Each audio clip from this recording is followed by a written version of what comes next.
Salut les amis, bienvenue dans cette nouvelle vidéo. Aujourd'hui, on va parler d'un petit accessoire d'outillage assez révolutionnaire, je trouve. C'est un accessoire que vous avez certainement l'habitude de voir en vidéo, mais certainement pas aussi abouti. Il s'agit de l'avant-trou.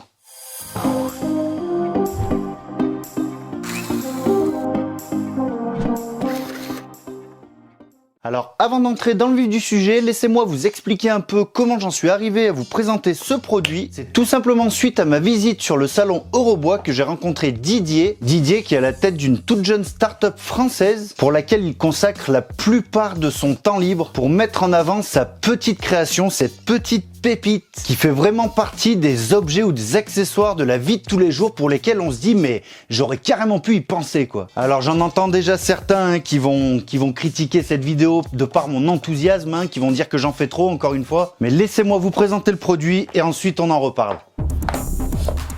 Alors comment ça se présente? Eh ben déjà niveau packaging, vous avez une belle petite boîte, c'est un petit coffret qui va être composé de 5 forêts de tailles différentes. Alors je dis des forêts parce qu'on est sur une base de forêt à métal et non de mèche à bois. Et vous aurez 4 fraises en fonction du forêt que vous allez utiliser pour venir intégrer la tête de la vis dans le bois évidemment. Vous avez aussi bien sûr la petite clé Allen. Les forêts sont donc de type HSS. Et là où il se différencie grandement de ses concurrents, c'est de par son angle d'usinage. Comme vous pouvez le voir ici, sur un forêt fraisoir classique, on est simplement sur un forêt à métal sur lequel on vient mettre une fraise.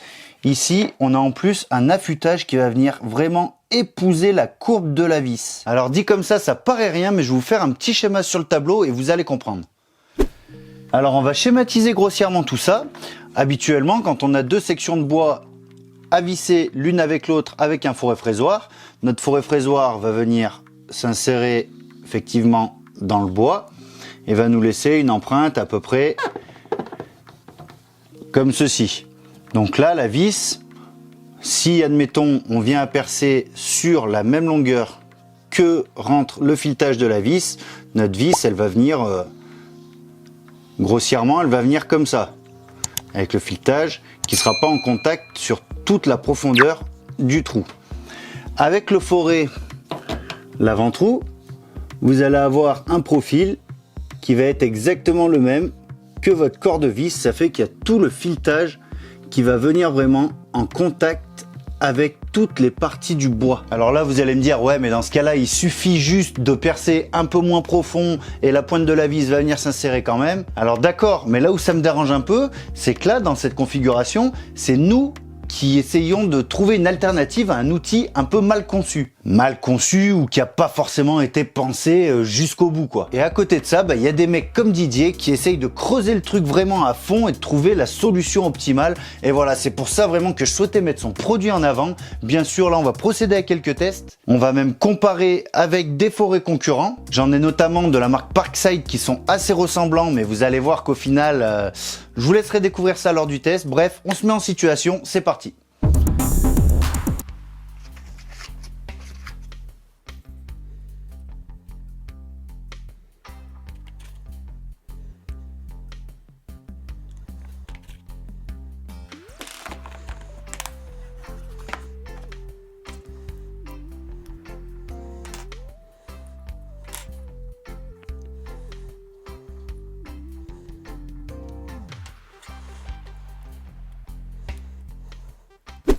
Voilà, mes deux forêts fraisoirs sont prêts, on va pouvoir procéder à quelques tests. Pour ça, j'ai préparé quelques morceaux de bois. Alors, j'ai tout d'abord du contreplaqué filmé noir. Pourquoi ce choix? Tout simplement parce que c'est le genre de matériau qu'il est difficile de percer sans venir poinçonner au préalable. On va essayer de le fixer avec de l'IP. J'ai quelques chutes d'IP, donc ça fera très bien l'affaire. En plus, c'est un bois très dur. On va ensuite passer sur du frêne, donc comme la configuration que vous avez pu voir au tableau tout à l'heure, pour finir ensuite sur un test un peu ultime. Alors là, je me fais pas trop d'illusions, mais on va essayer de venir fixer ces deux parties-là ensemble. Donc les vis seront des vis de 4 par 40. Si on arrive clairement à fixer ces deux morceaux sans les fendre, franchement là, ce sera une vraie victoire.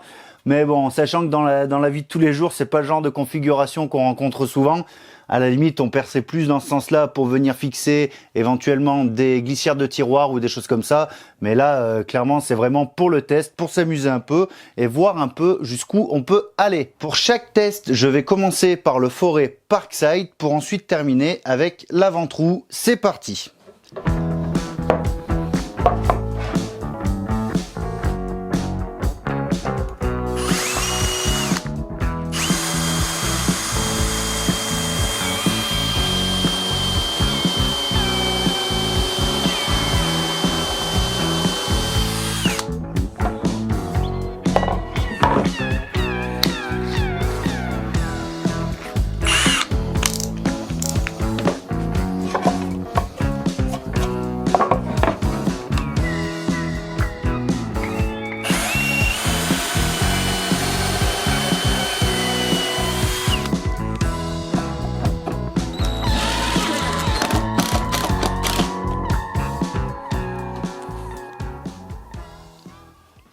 Bon, pour ce premier test, hein, il parle de lui-même. Vous l'avez vu, le forêt Parkside, ça a brûlé le bois, ça rentrait carrément pas.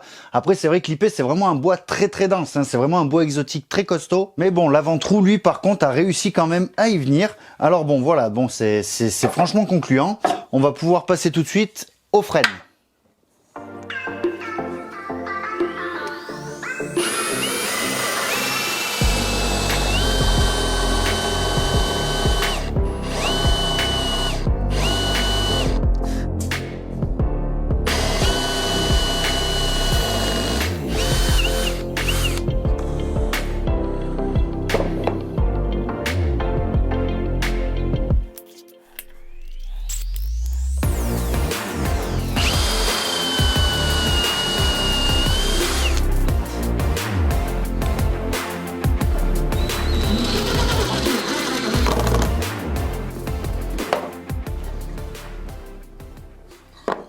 Bon, encore une fois, hein, sur le frein, il n'y a pas photo non plus. Hein, c'est carrément l'avant-trou qui sort du lot. Les Parkside, je crois que je vais même plus m'en servir. Hein. Déjà, à la base, je m'en servais plus parce que c'est vraiment pas terrible. Donc, bah, ceux qui disent que Parkside, ça va très bien, bah, encore une fois, la preuve que pas pour tout, quoi. Hein. Après, je dis pas que tout est mauvais chez Parkside. Mais là, vraiment, vous avez l'exemple devant les yeux. On va maintenant passer au test ultime. Donc là, pour la section C, je vais plutôt utiliser le forêt de 3 mm. À mon avis, ça va fendre. Hein, c'est vraiment pas fait pour ça. On fera d'autres tests par contre juste après, des petits tests bonus sur contreplaqué et mélaminé. Je crois que j'ai du mélaminé, ou plutôt de l'aggloméré. Enfin, on va voir ce que je trouve. Et pour l'instant, le test ultime.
Bon les amis, vous l'avez vu, hein, finalement ça n'a pas fendu, ça a super bien marché. Là on va faire un dernier petit test bonus, je vais vous montrer vraiment les possibilités, l'intérêt d'avoir une pointe aussi pointue justement. Pour ça on va faire 2-3 trous à la va-vite dans du mélaminé et contreplaqué, ainsi que des trous de biais et tout ça, vous allez voir que c'est assez impressionnant.